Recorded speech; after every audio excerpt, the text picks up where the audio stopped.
The 2025 Oklahoma Sooners are going to be Brent Venables' best team yet.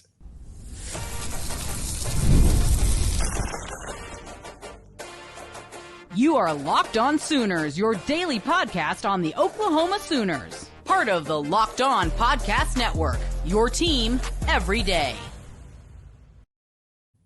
What's up, Sooner Nation? Welcome to Locked On Sooners, and thank you for making Locked On Sooners your first listen every single day. Shout out to all the everydayers out there. Tune in and subscribe to the show wherever you get your podcasts. We're part of the Locked On Podcast Network, your team every day. Today's episode is brought to you by Monarch Money. Take control of your finances with Monarch Money. Use code LOCKEDONCollege at monarchmoney.com for 50% off your first year at monarchmoney.com. He's Jay Smith of Unfair Sports. Go check out his work covering the Oklahoma Sooners and college football over at Unfair Sports. I'm John Williams of Sooners Wire at USA Today Sports, and joining us today to talk about Brent Venables' best team since he got to the Oklahoma Sooners is former co-host of Locked On Sooners, KREF's own Josh Helmer. Josh, welcome back to the show. I've missed you, man. I have missed you too, my friend, both on a broadcasting front and on a written front. It's great to see you both. John, Jay, my fellas, how we doing? It's a beautiful day. College football's coming up. We're roughly, Kip Lewis days away from college football happening, a Kip 6. We're so close, and I just need it to happen. But, Josh, yes, I missed you also here on this show, and I'm so glad to see you. And even though I listen to you all the time on KREF, so it's not like I don't hear your voice. But, no, excited to talk some ball with you. Yeah, so, Josh, let's start here because so much has been made about Oklahoma's offense all offseason, right? This has been a team that was mired in mediocrity in 2024. But a resurgence is on the horizon. What do you think the ceiling is for this team this year? Offensively, sorry. I think your expectation should be what Oklahoma's expectation always is. I think you should expect excellence. I think you should expect that Oklahoma can be one of the most explosive, maybe the most explosive offense in the SEC. Is that who Oklahoma's ultimately going to be? Okay, there's some boxes that obviously have to get checked along the way in order for that to be the case. But I think you start there.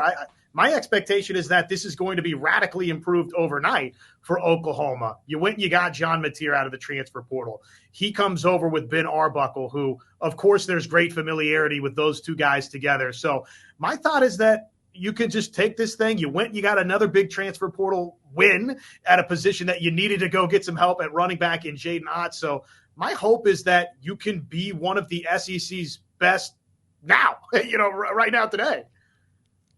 Yeah, adding a player like John Mateer and his offensive coordinator, I've gotten into so many arguments with fans that are like, Oklahoma's just not going to be that much better. And it's like, it's the perfect scenario. You not only got the OC, but you got the quarterback who's been in the system for 3 years, and he actually has collegiate starts. He played against Washington. He played against Texas Tech. He's got P4 experience in playing, plus he came from behind a guy that was, second in the Heisman Trophy race, and he was number 1 draft pick. So your OC knows how to coach him, so it shouldn't be a concern there. But I think we still are undervaluing what Jaydn Ott's going to bring to the table when you really think about how this offense is going to operate.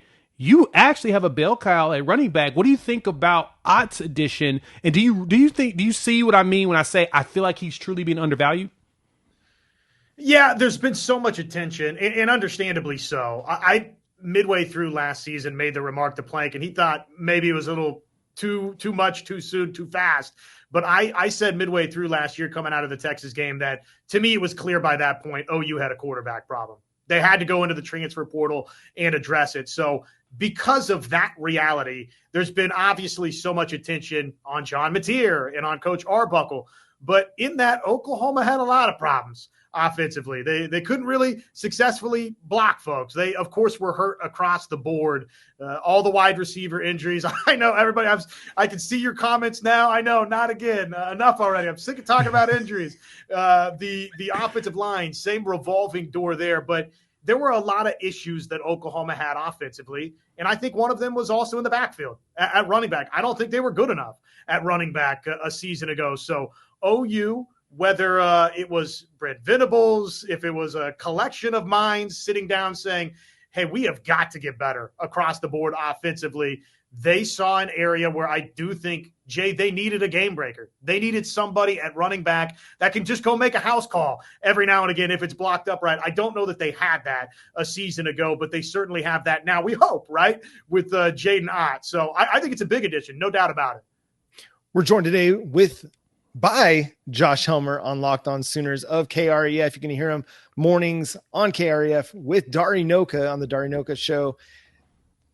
A lot of the additions, John Mateer, Jaydn Ott, great additions, but they won't matter for much if the guys up front blocking aren't improved. Do you think Oklahoma's done enough this offseason with the transfer portal, with development, with what they've done in the recruiting ranks to significantly improve the offensive line? I don't know. I think, John, that's the great unknown for Oklahoma.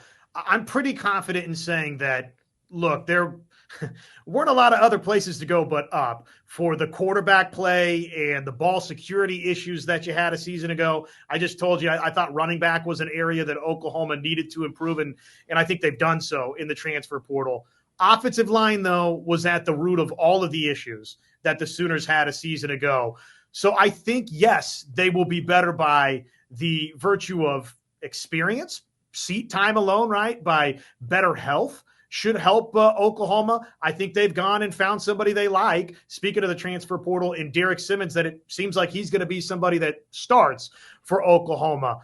Michaela, he has been in that battle with Troy Everett. You kind of hear that at times it's been pretty even between those two. At other times you hear that it's Troy Everett's job to lose. I think center is a position for me for Oklahoma where I've got to kind of see it to believe it, that OU has the type of center that OU's accustomed to having. I don't know that they do just yet. Left guard, okay. Left tackle with Sexton. If that's going to be the guy, again, you got to keep him healthy. And again, I think there's some got to see it to believe it. I love what we're hearing about the youngsters with Fasusi and Foje. I think if not immediately, that those guys are going to be, I think we're talking about NFL guys in both Michael Fasusi and Ryan Foje. And I think in some capacity they can help OU this season, but that's a long way, John, to say, I don't know. I wish that I did. I think it's the biggest question mark for Oklahoma going into this season. And if the answer is yes, that they've addressed it and they've fixed it and guys have grown, and oh, by the way, they've supplemented in bits and pieces out of the transfer portal to address it and fix it, then I think Oklahoma, I think we need to talk about Oklahoma as an SEC title contender. I think that if they have addressed that up front, Oklahoma will be in that mix to potentially win an SEC championship. I see the exact same thing. The offensive line, all of this hinges on them being a cohesive unit with chemistry and playing. But I honestly feel like Troy Everett showed us, he showed us the struggles his first year here with Beatonbow, and when he was the left guard, and then that Texas game, they had to pull him and put in Caden Green because, size mattered in that one, and we started to see some better push. But to me, last season, when he came back from injury, just the fact that he came back from that knee injury, which was pretty gruesome in the spring, and started the rest of the season no problem, I think we may have that center established. Now, Michael is going to push him, but Troy put on a lot of weight, and you can see the strength and the leadership there. So I get what you're saying with the concerns, but I'm really high on Troy Everett. And then at the same time, the rest of the offensive line, I think the fact that we potentially have 10 dudes that we can trust, that Bill Beatonbow can trust, is probably the biggest plus we're seeing on this team. But when you look at wide receiver, that's the next component. John Mateer's got to throw it to somebody. Somebody's got to block for Jaydn Ott when he goes downfield. That's going to be critical. We brought in a lot of players. When you look at those names, the ones that are healthy right now, as we wait for Javonte Gibson and Jaden Gibson to come back with health, who do you think will probably be one of the standout players that from the transfer portal, as well as one that we had on roster that you think, or even a freshman that you think may have a breakout season? Well, I mean, can you say Deion Burks is due for a breakout season? I mean, it was like the slam dunk choice. He was the guy, right? I mean, you brought him in from Purdue, and he had a ton of production, and he looked great in the lead up to last season. But then because of the way last year played out, we just didn't get to see him. So the on-roster guy, I think that's easy. That's a simple choice with Deion Burks there. Though Zion Kearney, you're hearing good things out of camp about some of the jumps that he's made. So maybe that's a guy that you factor in from the in-house side of the equation. Isaiah Satania, I just think when you get more and more smoke and buzz, you kind of have to the smoke trail is coming from somewhere, right? So I think Isaiah Satania is probably somebody that we should keep our eyes on. But I'm excited to watch that wide receiver group because, again, you talk about things that you're excited about that are kind of unknowns. The wide receiver group certainly is in that category. I expect Deion Burks to have a big-time season. Satania, it sounds like they're really excited about him. And other guys. Elijah Thomas is a youngster that it feels like you just keep hearing his name pop up. So that might be a name to kind of keep your mind and your eyes situated upon. But I love Giovanni Gibson and his tape. I hope that he can come back fully healthy because if he does, I think that he's primed to be a big-time difference maker for Oklahoma. But John will tell you this, Jay. My long-standing take with Oklahoma is if you can block them and if the quarterback's right, I usually don't worry about pass catchers for Oklahoma, though the tight end pass catchers of late have certainly been trying to try me on that front.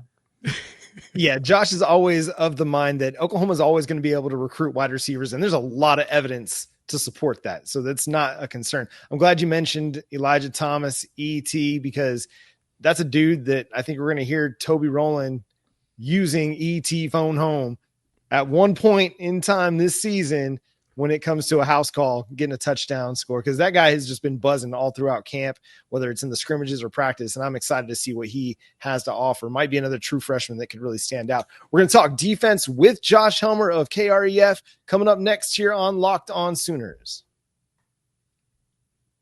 Most people can't name all their financial accounts or even what they're worth, whether it's 401ks, properties, or investments.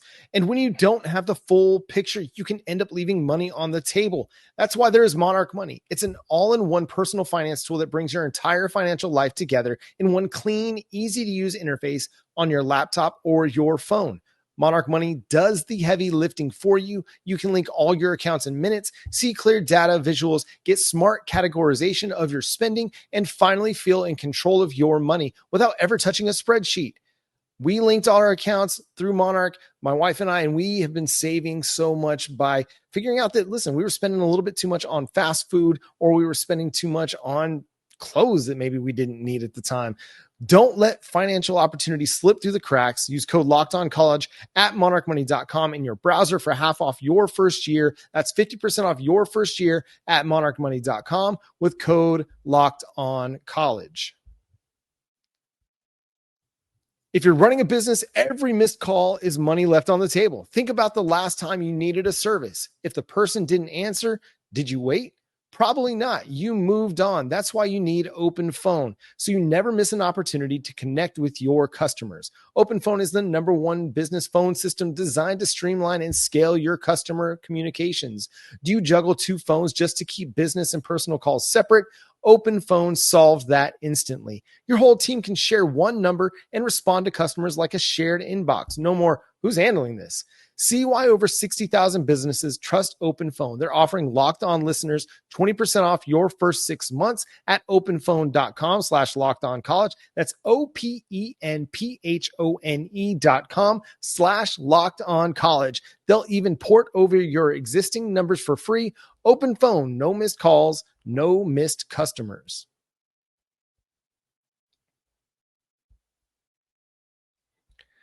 This episode is brought to you by Prize Picks, the daily fantasy platform that lets you turn your football predictions into real rewards. Preseason is already heating up, and college football isn't far behind. Whether you've got your big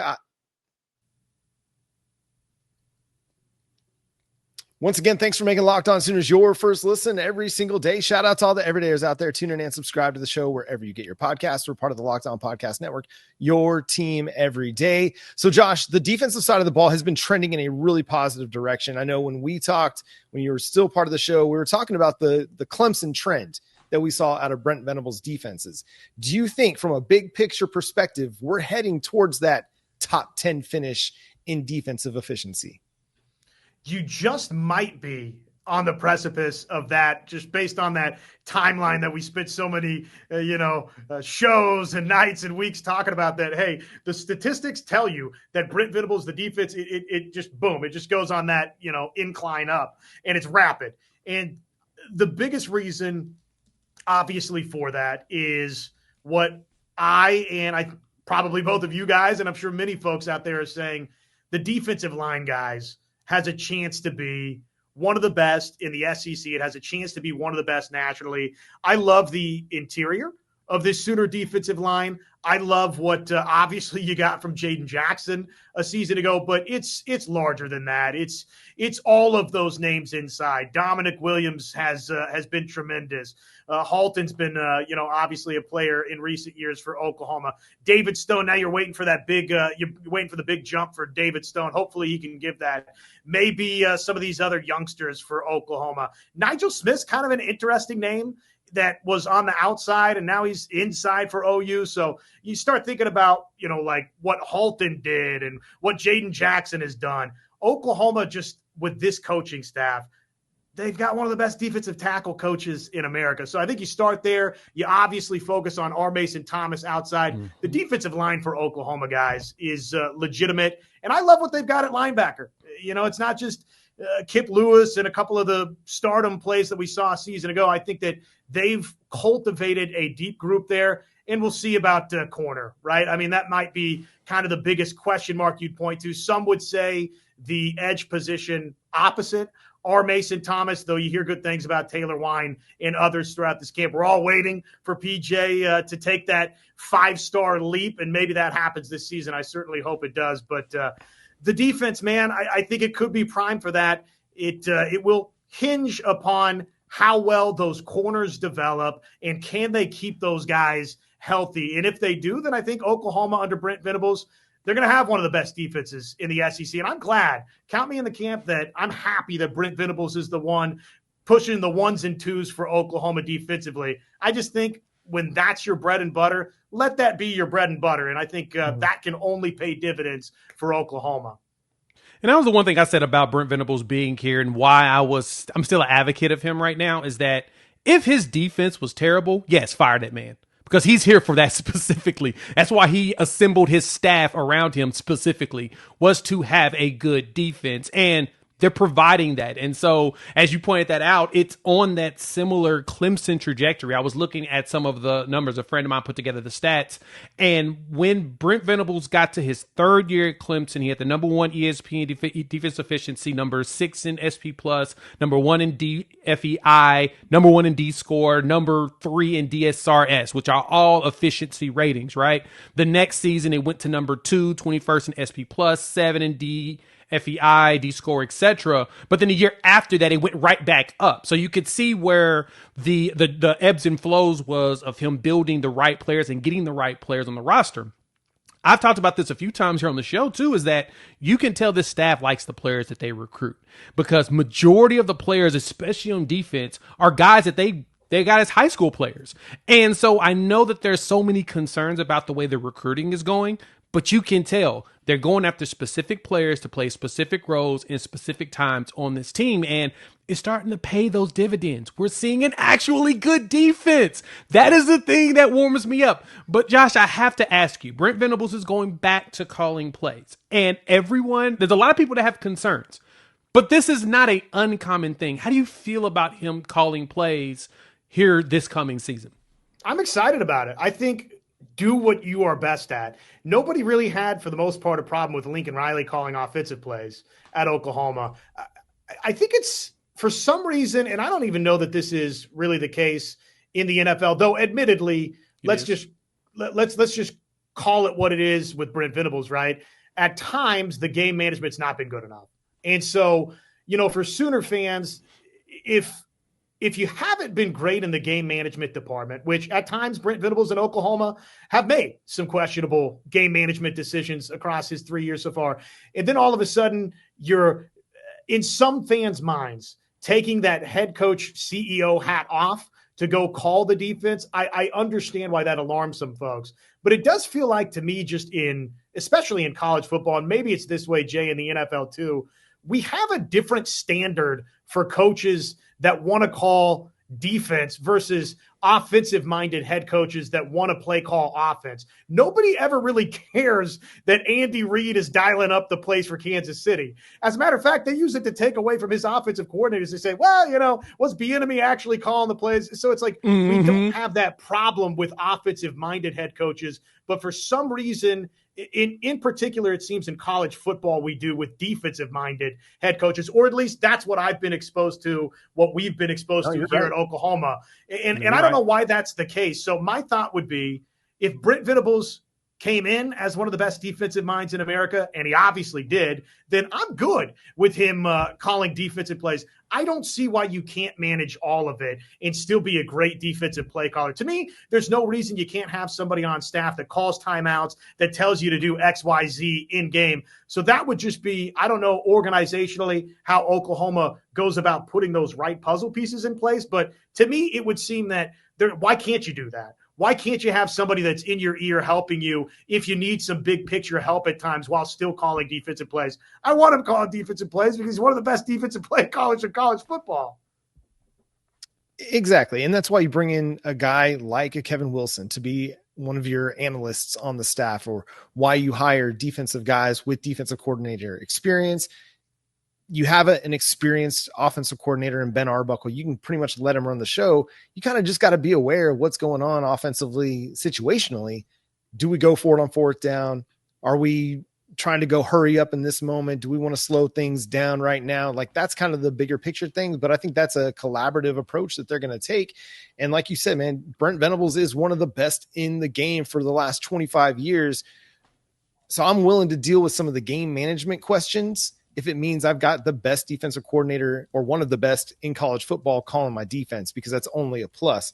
We're going to talk best case, worst case scenarios with Josh Helmer of KREF and the Dari Noka Show coming up next here on Locked On Sooners. This episode is brought to you by Prize Picks, the daily fantasy platform that lets you turn your football predictions into real rewards. Preseason is already heating up, and college football isn't far behind. So whether you got your eye on big name quarterbacks or breakout running backs, Prize Picks make it easy to get in the game. Like for me, I love the flex play option. To me, it's a total game changer. Even if one of your picks misses, you still double all my money, which is a huge deal. So the way it works, Prize Picks is simple to play. You just pick more or less on 2 or 6 player stats projected. If you get your picks right, you could cash in and win up to 2,000 times your money, which of course is a big deal for every single one of us. So make sure that you download the Prize Pick app today and use the code LOCKEDONCollege and get $50 in lineups after you play your first $5 lineup. That's Locked On College to get $50 in lineups after your first $5 game, $5 play. Prize Picks, rule your game. August 26th is officially FanDuel Futures Day, a brand new holiday for football fans who live for bold predictions and preseason hunches. For just 24 hours, FanDuel is giving you deals on NFL season predictions. So whether you're calling your MVP, eyeing a long shot division winner, or ready to crown your Super Bowl champion before week 1 even kicks off, this is your moment. So like for me, I'm looking at Baker Mayfield, man. Could he shock the world and win an MVP? I don't know, but I bet you he can take the Buccaneers to another NFC South Division championship. So I'm riding with that in a dark horse, but I'm hardcore on that one. But in looking at the Super Bowl, can the Chiefs go back? You can play in that and say, hey, I think the Chiefs are going to do it again. So visit the FanDuel app today and start planning your future bets now, because future days is one day and one day only. FanDuel, play your game. Once again, thanks for making Locked On Sooners your first listen every single day. Shout out to all the everydayers out there. Make sure you tune in and subscribe to the show wherever you get your podcasts. We're free and available on all podcast platforms and on YouTube. So hit that subscribe button, that notification bell to let you know when new episodes drop. Follow Josh at Josh on Ref on all your social media platforms, right? And go listen to him 9 to noon still with the Dari Noka Show. Go check out all the great interviews and coverage of Oklahoma athletics that they've got going on over there on KREF and on the KREF sports app. I think I got it all right there. Josh, before we get to best case, worst case scenarios with you, I want to ask, what's the game outside of the Texas game that you think is going to be the most difficult for Oklahoma this year? Just search KREF in the App Store, and you can find us anywhere you listen in the world. The most difficult outside of Texas, I don't know what to think about Alabama just yet. So the quarterback situation there, how good is Simpson going to be? Kalen DeBoer, I think there's some questions that still need to be answered. That I like the Grubbs back at Alabama. I think that's helpful for him, no doubt. But I feel like that's an easy one to point to just because, look, they've been this big barometer for the past 15 plus years in college football.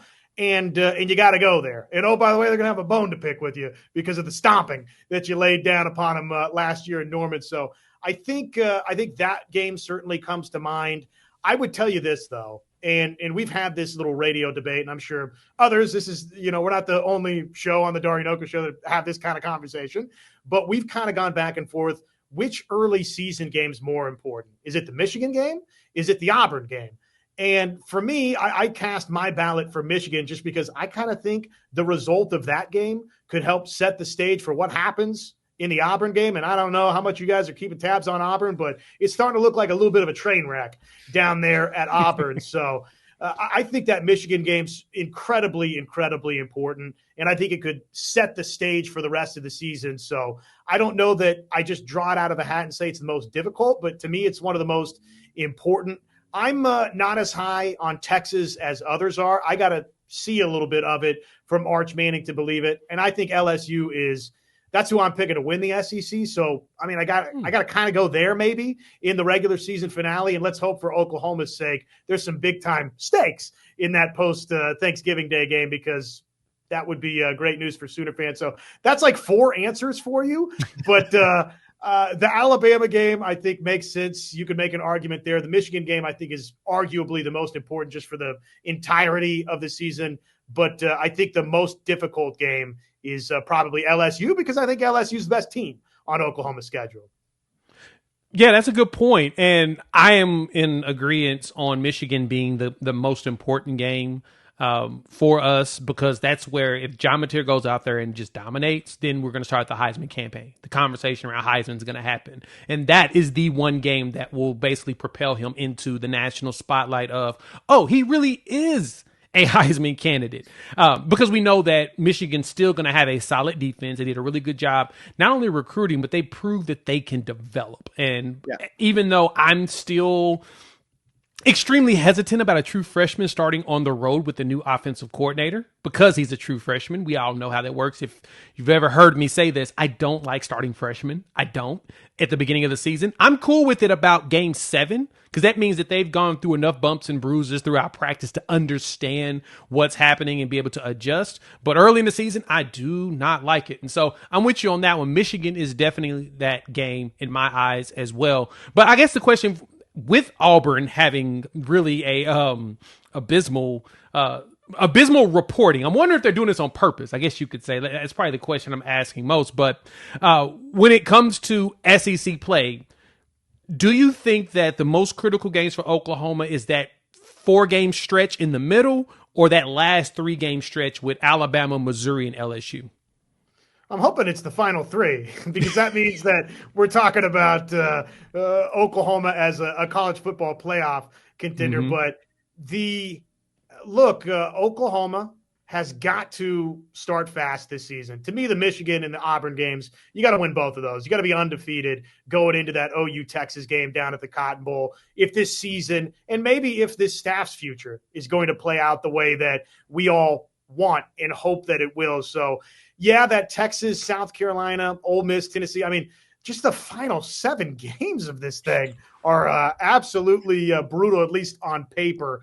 But, the 3-game stretch that really stands out, the 2 road dates, Tennessee and Alabama, obviously look like they're going to be big-time challenges, though. Aguilar at Tennessee, okay, let's see there. I would probably say Texas at South Carolina, Ole Miss. And if I get to add that 4th game on there at Tennessee, that stretch I think will define a lot for Oklahoma, because, I mean, you guys know how this thing goes. OU's coming off a season where folks, some are ready to find a new coaching staff, and it's in disarray and all these different things that people are saying or upset about. You got to beat Texas. You got embarrassed by those guys 2 out of the past 3 seasons. And, oh, by the way, you had 2 losing seasons out of the past 3 seasons. So that Texas game, I just don't know if you're looking at a defining stretch, it's probably got to include the Texas game. Well, because you want to go into that final 3-game stretch with a shot at the playoff. Because if you go 2-2 in that middle 4 that you're talking about, then you've got to go 3-0 to finish the season to make the playoff. If you go 1-3 in that middle 4, then you got to go 3-0 just to maintain some momentum and maybe not have these conversations about staff turnover. You go 4-0 and man, the world's your oyster in that middle stretch. I mean, I think you're right. I think 5-0 to start the season going into OU Texas is huge. You get that and you have all kinds of momentum for the second half of the season, even like not even considering what happens in the Texas game. If you're 5-1 coming out of Texas or 6-0, you're going to be one of the top 10 teams in the nation, maybe even a top 5 team in the nation. And man, you're going to have everything out in front of you. What do you think for Oklahoma though? Like worst case scenario, what's the floor for Oklahoma this year? The worst case scenario is that this thing totally gets turned over on you and it's another losing season, right? I mean, I don't expect that's going to happen, but worst case scenario, I mean, guys, they play Michigan. If Auburn is improved, though, they're starting to look like they got some serious problems. And I don't think that it's tossed something out there into the media to get people thinking that they're not as settled as they are. I think they've got some issues with Jackson Arnold at quarterback, and they're uncertain there. But, okay, let's play the hypothetical that they magically – they got some big-time receivers at Auburn. So let's say they settle the quarterback thing down. Okay, you lose those 2 games. You lose to Texas. You got to go to South Carolina. You got to host Ole Miss and at Tennessee and at Alabama. And all these teams have their own respective questions, right? So that's not to ignore that. Tennessee and Ole Miss are breaking in their own quarterback. So what does that look like? We don't know. But let's say it goes well there.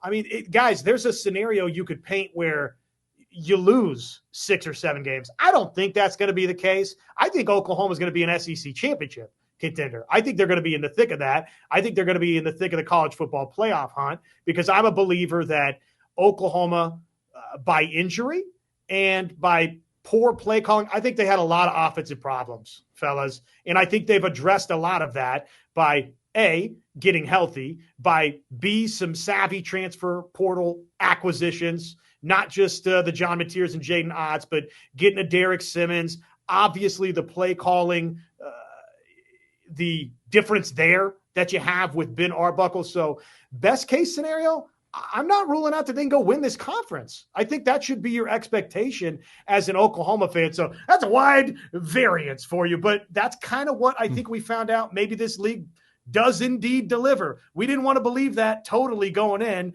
but if your house is not in order, this league with Michigan in the non-conference of this schedule, it can eat you up and spit you back out. And that's a possibility for Oklahoma if they've not actually fixed the offensive line, if the defense doesn't replenish and replace Billy Bowman and Danny Stutzman as well as I expect that they will. But again, I think we're going to be happy by year's end. I really do believe that.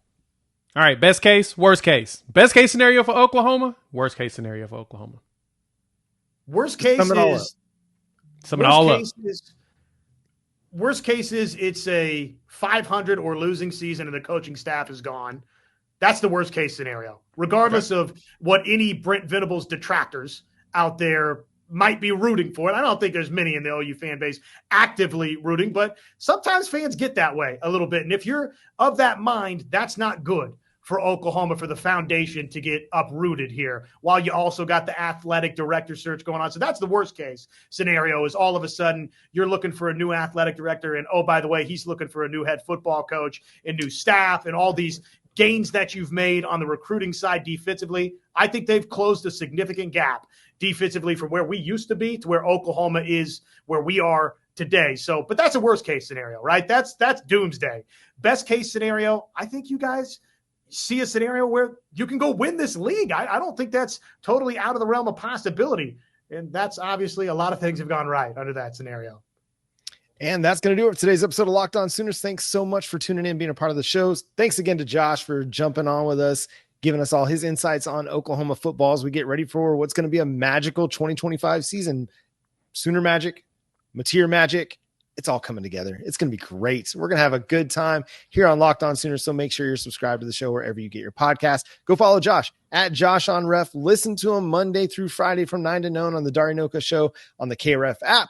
Go check it out. Fantastic coverage with great interviews. I mean, you guys have had like an all-star cast of interviews you guys have been putting together over the last couple of months. So, and it's not going to slow down during football season. I guarantee it. So things are just heating up, but go check them out. KREF app, wherever you download your apps, the App Store, Google Play, wherever it's at. Follow Jay at Unfair Sports. Go check out his channel, Unfair Sports, on YouTube. You can follow me at John 9 Williams and read my work covering the Sooners. Just drop my depth chart projection for 2025. I'm sure y'all are going to love it, and probably most of you are going to hate it. Go read that at SoonersWire.com. You can also follow the show on all of your favorite social media platforms at Locked On Sooners. But until next time, for Josh, Jay, and myself, I'm John. We'll talk to you next time. Boomer Sooner. Josh, come on, man. Where you at? Texas sucks.